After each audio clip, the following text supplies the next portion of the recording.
This is Grape Video 46, the white Vitis vinifera varieties in Michigan. Well, we covered the red Vitis vinifera varieties in Michigan in video 45. And if you haven't looked at that video, that's where we have the introductory remarks for growers to help them decide what things they need to know when choosing a variety. So if you haven't looked at that, you might want to go back and at least look at the beginning of that video. We don't intend to repeat that information through the 9 videos on varieties. But with that in mind, we once again have to say that this is a somewhat slanted or biased video in that it emphasizes our experience with varieties in the cool climate of Michigan. And so it's slanted towards cool climate or cold climate viticulture. And we do that because that's our experience. So we're going to do just the same thing we did in video 45. We're going to talk first about the commercial white Vitis vinifera varieties in Michigan. And then we're going to switch and talk about those that we have evaluated or are evaluating for consideration as commercial varieties. But the first part will be the important Vitis vinifera white varieties that we currently grow in Michigan. We acknowledge Michigan State University for support used in the preparation of this video. Riesling. Riesling has been called the matriarch of all white grape varieties, and indeed it is so dominant. It is by far the #1 white vinifera grape variety grown in Michigan, and it is an amazing variety with a great balance between the acid and sugar it produces, so that it's used for many products, from a dry Riesling to sweet Riesling, sometimes even a sparkling Riesling, or the late harvest Rieslings that make sweet dessert wines. It is used in a variety of products and often very, very well. You know, we have an area up in the Traverse City area of Michigan that has become renowned for its Riesling products, and that trend is going to continue. Riesling is one of the hardiest of the commonly grown vinifera varieties that we grow, and so that's excellent. However, its tight cluster at times really gives us fits with fruit rot, especially in the warmer areas of the state. If the fruit ripens in a warmer climate, it tends to get ripe fast, and it tends to want to crack and split and rot, and that has been a problem for us at times. So it really benefits from a long, cool ripening period often. The diseases of Riesling go well beyond the fruit rots. Yes, the mildews can be a major problem, so we've got to control those to keep the quality of our leaf area intact. There are so many clones of Riesling that I couldn't even begin to estimate how many. The clone numbers that we have used commonly in the past are 90, 198, and 239, but there are numerous others that you might want to investigate. This is such a popular variety that it has been the base of many, many new hybrids, some of them pure vinifera hybrids, some of them interspecific hybrids. And we will talk about some of those in this video. Names like Müller-Thurgau and Scheurebe and Kerner and Optima. There are so many varieties that have been created with Riesling as one of the parents. So this is a variety that is worthy of consideration for many reasons, and it's kind of a standard for us in Michigan in the area of white vinifera varieties. Chardonnay. Oh, let me start by saying I love Chardonnay. It's a wonderful grape and it makes wonderful wines. And it is the number 5 worldwide wine grape variety in terms of production, second only to a grape called Aran, and I'm not even sure I'm saying that right. It's a warm climate variety from Spain about which I know nothing, and it produces a lot of production there. But after that, Chardonnay is the most widely grown, the most abundant premium white wine grape in the world. It is just a lovely grape, and it's been grown for centuries, so very long, and it grows so well.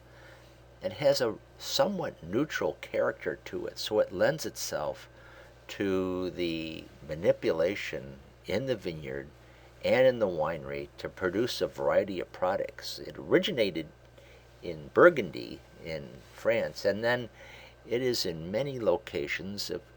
It is one of the 3 principal varieties in the Champagne region for producing champagne. And we love to grow it in Michigan. It's just wonderful. Now, as far as the culture, it buds out not early, but earlier than average. So it comes out a little on the early side. So you need it on a good site where you can live with the earlier than normal budding. And it is at times susceptible to fruit rots because it has a somewhat tight clustered nature, as you can see in this picture. And it gets all the other diseases too, so you have to take good care of it in the vineyard and keep it free of mildews and so on. But if you do, you can produce a wonderful grape, and it's made into a lot of styles of wine depending upon one's interest. It is fermented in the barrel, it is not fermented in the barrel, and not oaked at all at times. So it produces a wonderful array of products. And it's so common if you go into a restaurant, instead of saying, I'll have a glass of white wine, it's almost common to say, I'll have a glass of Chardonnay. It's that prevalent in our wine world. But if you're going to grow this grape, put it on a good site. Put it where you can endure spring freezes in the spring because it comes out a little early. Keep it sprayed well and keep the mildews and the botrytis rots under control, and you'll be rewarded with a wonderful grape and wonderful products from that grape. Pinot Gris. Pinot Gris is another of the great varieties that originated in France, in the Burgundy region of France. And I'm always amazed that this goes back for hundreds of years to maybe the 13th century or something like that. And what a rich heritage that the French have with so many of our world-class varieties. So Pinot Gris has become about as popular in Michigan in recent years as Chardonnay. We grow a fair amount of it. And it has come through our winters reasonably well in most years. We have some test years, but most of the time it is hardy enough for us to grow in many locations. The possible problem that we have with Pinot Gris is its tight clustered nature. You can see it here. I guess Pinot means pine cone, and it means this tight clustered variety, like the other Pinots, is susceptible to fruit rots because of that tight clustered nature. This variety does ripen early, but during that process of ripening, it can really turn to mush with fruit rot if we're not careful and we don't keep it protected from fruit rot organisms. So be careful of that, but it does produce some nice wines that are very popular.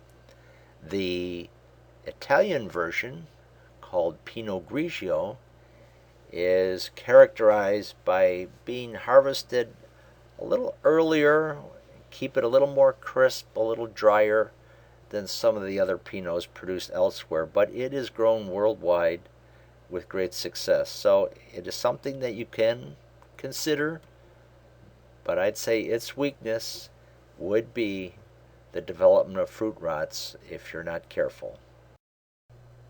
Gewurztraminer. Oh, this is a grape that is very, very aromatic, very floral, very spicy, very perfumey, and those who try the wine of Gewurz or Gewurztraminer either really like it or at times really don't like it because it has such a strong character. But for those who like it, it is wonderful. It is wonderful, and it's been grown a very long time, and its most notable production is from the Alsace region. So we have grown this in Michigan for at least 30 years. And the most useful information I can impart here is that amazingly, those older plantings have remained healthy over about 25 or 30 years. They have lost crops in very bad years, but 90% of the vines in the old Gewurztraminer plantings in Michigan are still alive and well and productive. So that's a testimony to its relative hardiness in our climate. The variety buds out early, so you really want to put it on a site that can avoid spring freezes, or you could get in trouble.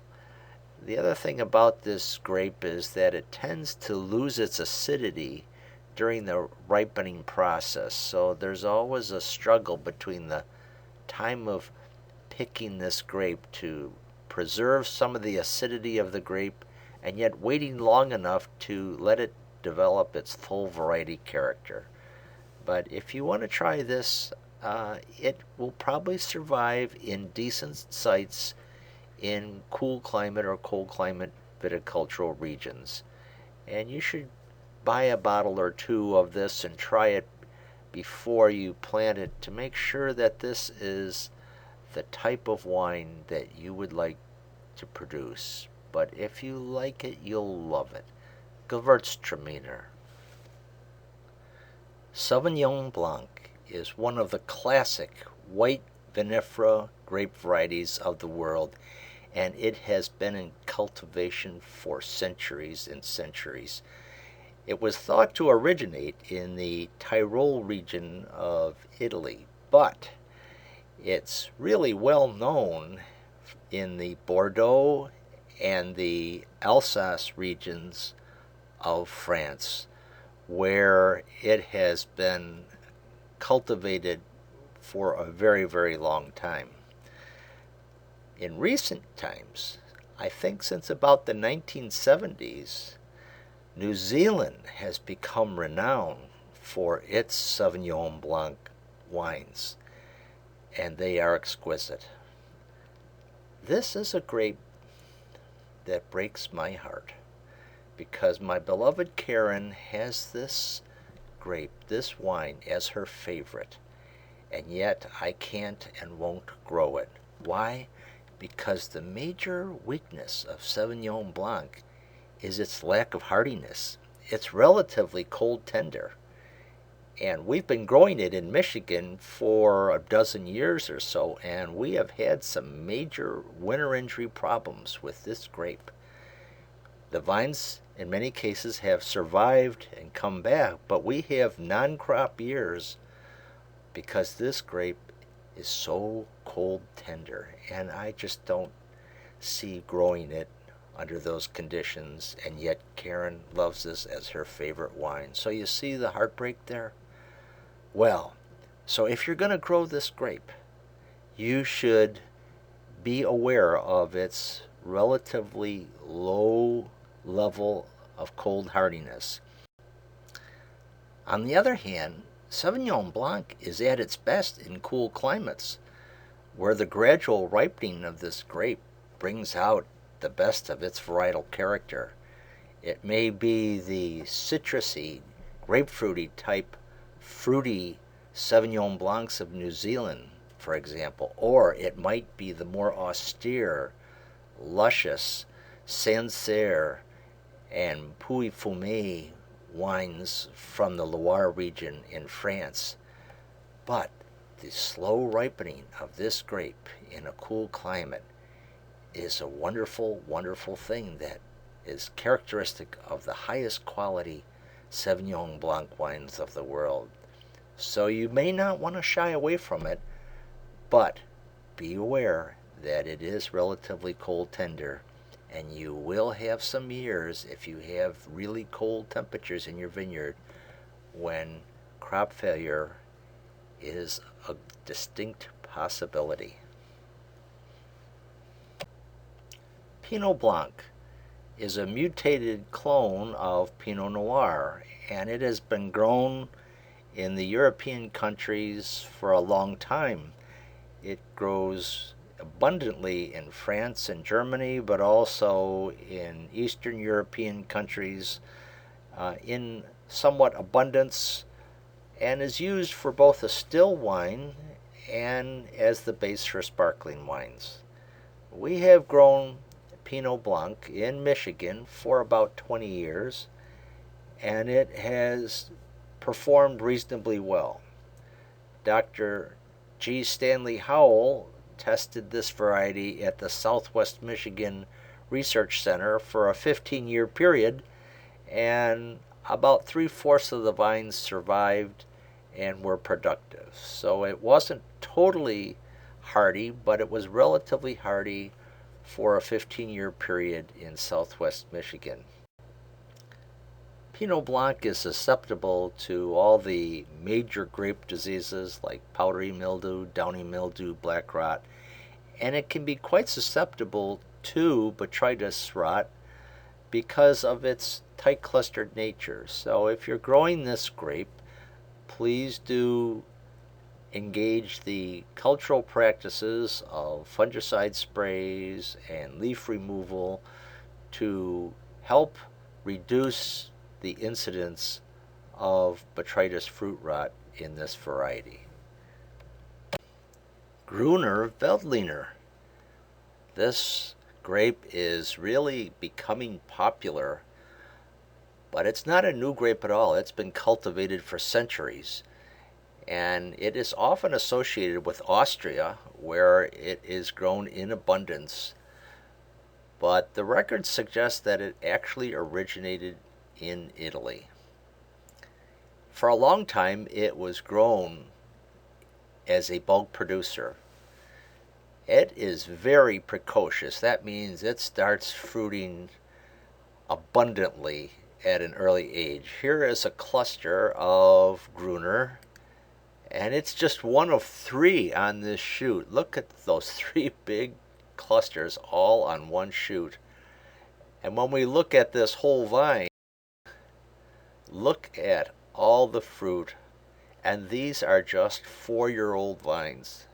Isn't that amazing? That's what we would call overcropping, too much fruit.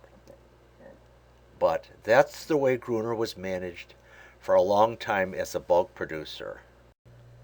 So to avoid a large crop of poor quality, we dropped a lot of that fruit on the ground. And the crop wound up looking like this, and ripened it well, and it went on to produce some pretty nice wine. So that's one thing to remember about Gruner, is it's very fruitful early on, and it really is going to need some thinning to produce quality wine. The other thing that we need to say is that it does get all the major diseases, and there was a year when we had in our variety trials a lack of resources to maintain the vines, and this is what happened to Gruner. It just went to pieces and rotted terribly. We didn't manage the vines very well at all, if at all. So you need to do good management, good spraying, good leaf removal around these clusters if you're in a climate that is conducive to fruit rots when you grow Gruner. The other thing that we would say about this is when you're making wine, Gruner can have problems with heat instability. And we learned that the hard way about 4 years ago when we finished a wine and then it through a protein haze. You'll probably need to do more bentonite fining of Gruner right up front than you might normally think.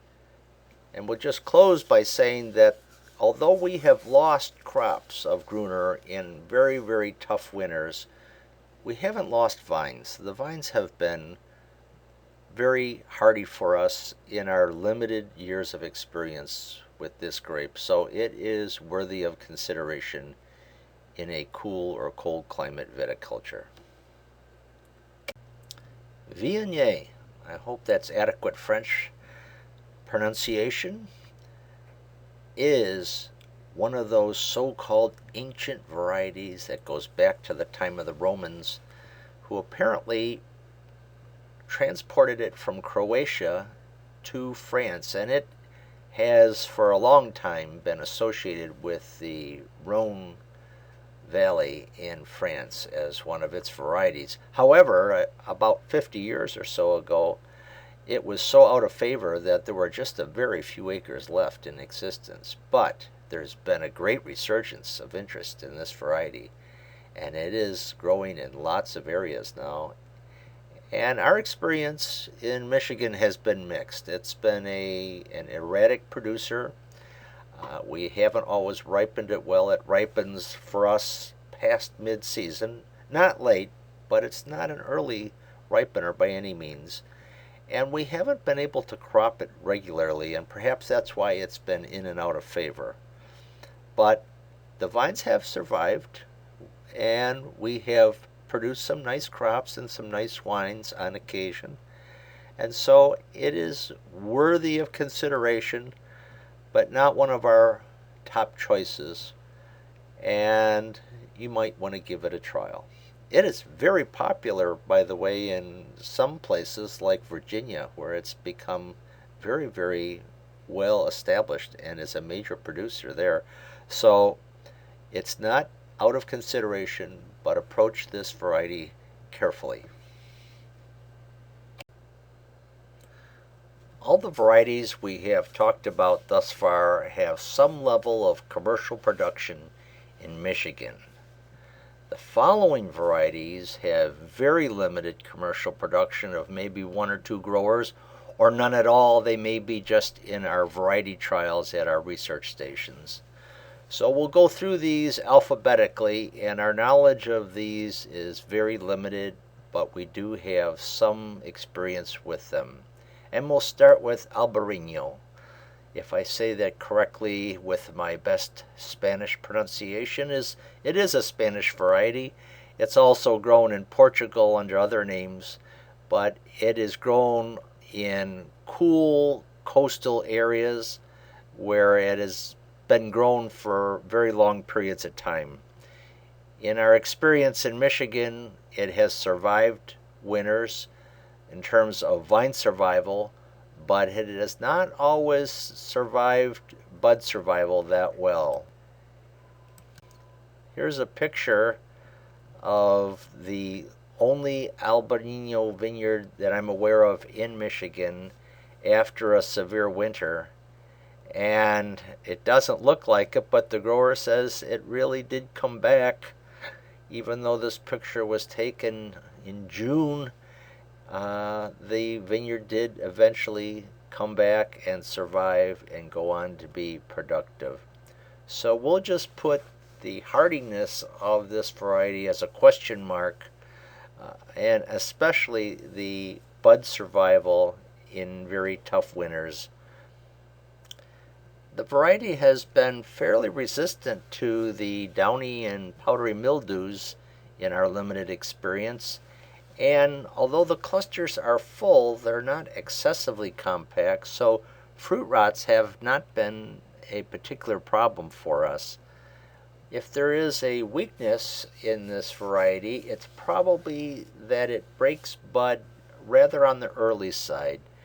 ahead of Chardonnay even. So if you grow this, it should be on a site that's not going to be vulnerable to spring freezes on average. And then you may stand a decent chance at growing it.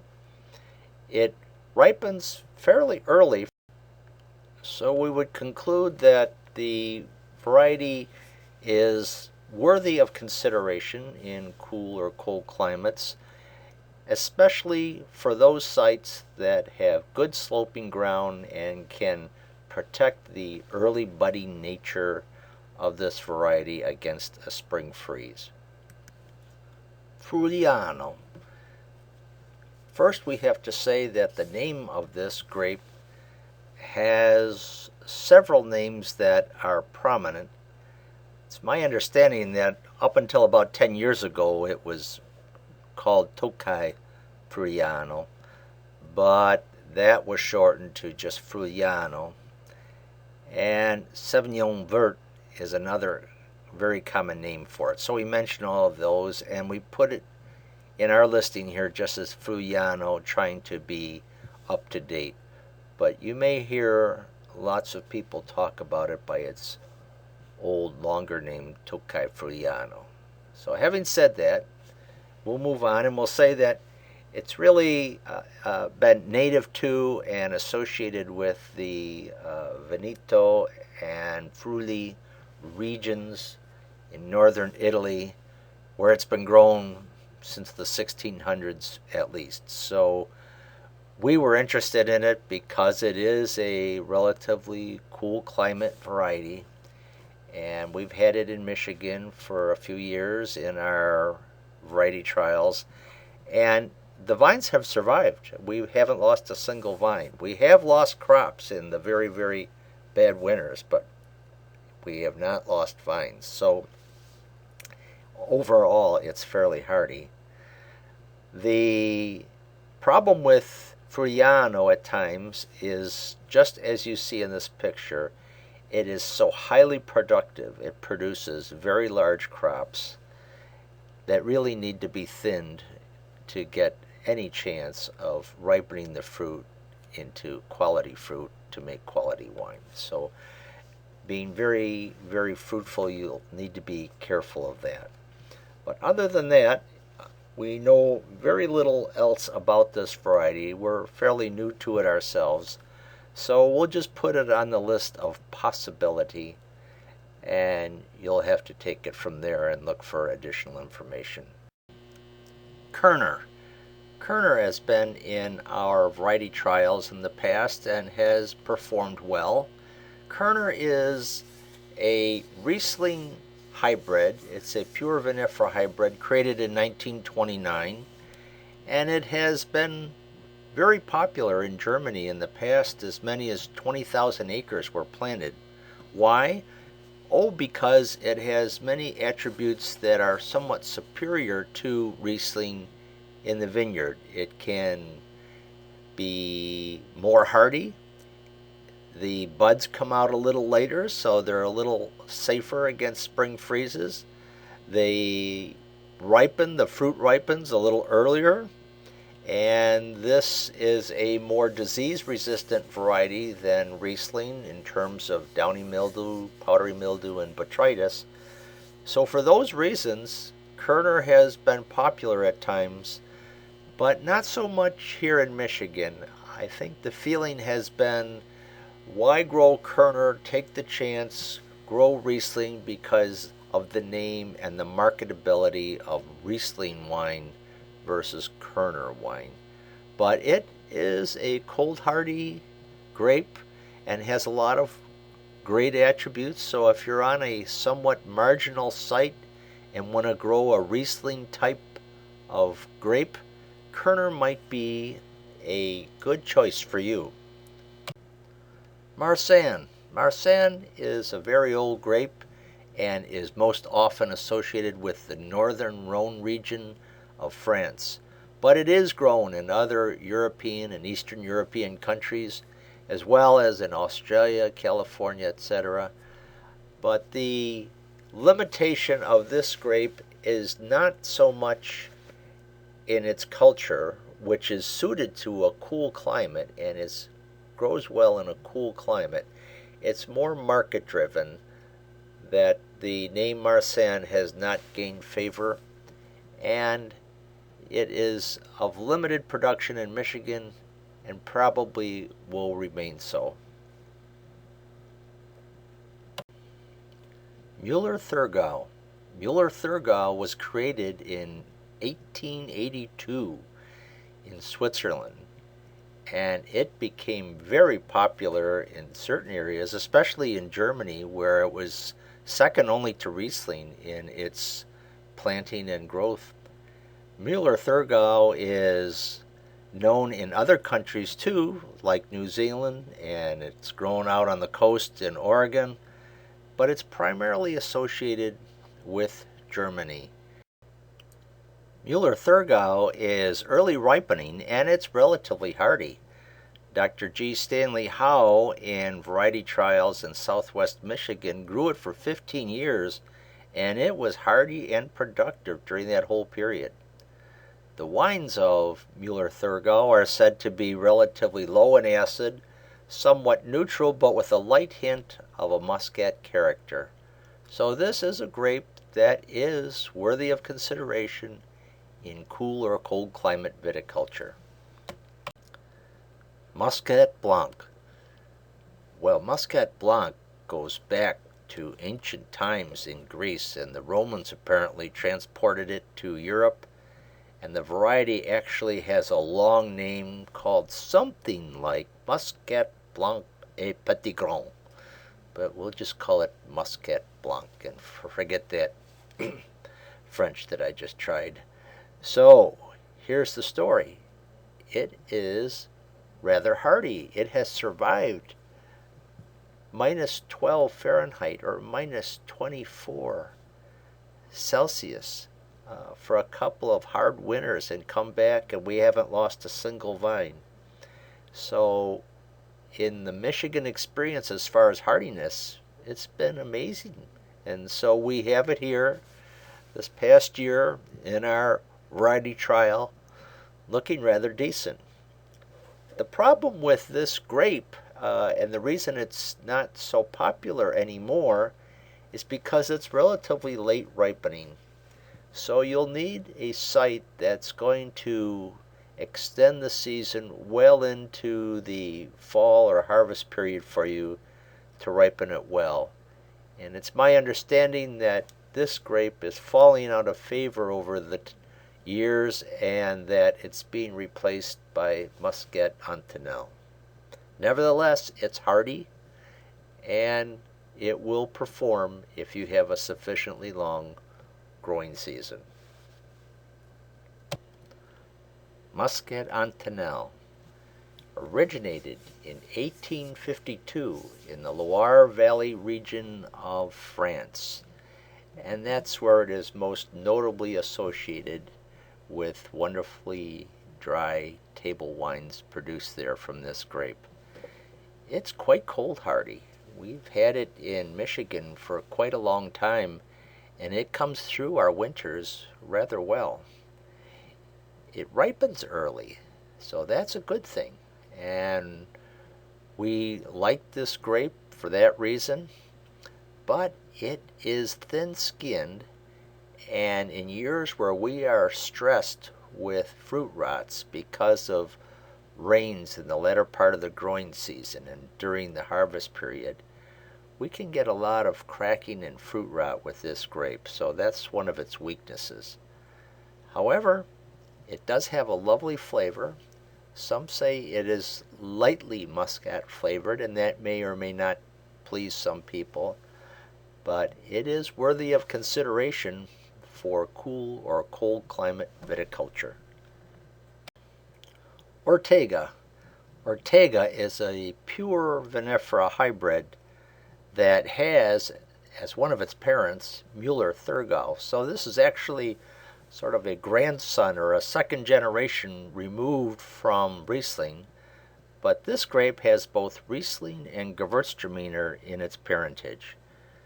It has grown well in Michigan in trials, and has been hardy, and the wine quality is considered good. It survives low temperatures in the winter well. So, although I'm not aware of any commercial plantings of this in Michigan, it is worthy of trial for those who are in cool or cold climate viticultural areas. Roussanne. Roussanne originated in and is often associated with the Rhone Valley region of France. It is grown in other places too, and we've had one commercial planting of Roussanne in Michigan for many years.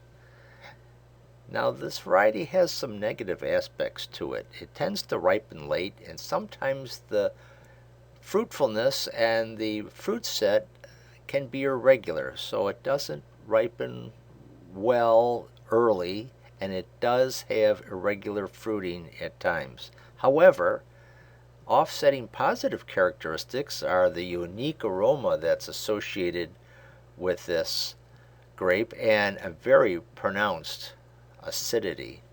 That acidity is used to counteract the low acidity levels in Marsanne, and those two are often used as a blend. Unfortunately, this grape also has another weakness, and that is it's highly susceptible to powdery mildew. And as you can see on this cluster, there may be some residue there of a fungicide, perhaps sulfur, to control that mildew. But it is a variety that will grow in a cool or cold climate, and it is one that might be up for consideration, especially if you can find some of the newer clones that I understand exist for this variety. This bronzing on the berries, by the way, is very characteristic of the variety. Sauvignon Blanc Bousquet. This is a clone of Sauvignon Blanc, and we've had it in our variety trials for about a decade, and the vines have survived, as you might expect in bad winter years where we have low temperatures. We do lose the fruiting buds, just like Sauvignon Blanc itself, but the vines have come through, and we've had good luck with rebuilding vines after bad winters. We really don't know much about this variety, but this past September we did ripen this fruit to 23 bricks by the last week of September, so it is worthy of further evaluation for possible use in cool climates, with the provision that we would protect it from very cold, low winter temperatures. Sauvignon Gris. Sauvignon Gris is a clonal mutation of Sauvignon Blanc, and it is grown in Bordeaux in France, and it's grown in Chile, but we haven't grown it commercially in Michigan. We've had it in our variety trials for more than a decade, and the vines have survived. 100% of them have survived, although we lose the crops in those very tough winters because it is tender like Sauvignon Blanc. Nevertheless, it survives and it produces a Sauvignon Blanc type grape that is less aromatic than Sauvignon Blanc itself, and so for that reason it's not favored by many growers, and where it's grown, it's often grown as a bulk producer. But it is one of those varieties that will survive and can be considered for production in a cool climate viticulture. Scheuerebe. This is a grape that was hybridized as a pure vinifera from Riesling and Sylvaner way back in 1916, so it has literally been around for a century. And this is a grape that is supposed to have higher sugars and lower acids than Riesling when it's fully ripe. and that's why there's been interest in it.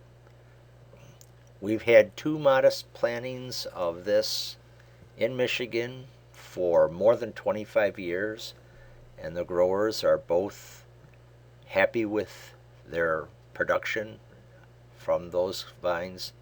So it does bear some opportunity for cool climate viticulture. As you can see here, the clusters can be rather tight, and we're just starting to develop some botrytis bunch rot on these grapes, so it's not without its typical problem that Riesling has, but it is worthy of consideration for cool climate viticulture. Sauvignon. This grape has a very interesting history. It goes back to at least the early 1800s, where it originated in the Bordeaux region and spread from there. And by about 1830, it was hugely planted in Australia, South Africa, and Chile. About that time, it was the most widely planted grape in the whole world. Not so anymore, but it has enjoyed a very extensive history. This grape is easy to grow. It ripens early. The wines are said to be full-bodied but low in acidity, so it's often used in blending with something that has a higher acid profile, and most notably Sauvignon blanc. But this grape has survived for us in our trials and come through some bad winters and gone on to be productive. So it can be considered for cool climate production, and most often will be used in blending with more acidic wines. We need to tell you that this is a thin-skinned grape, and because of that, it can incur botrytis with frequency under the right conditions or wrong conditions. Sometimes that's very beneficial, and it's made into some really delicious botryticized wines that command the highest prices of wonderful dessert wines in the world. But you need to know this, that it can be susceptible to botrytis, and you'll need to control that disease if it's not your intent to make that botrytization happen. Well, this concludes our presentation of the white Vitis vinifera varieties in Michigan. We hope it's useful to you.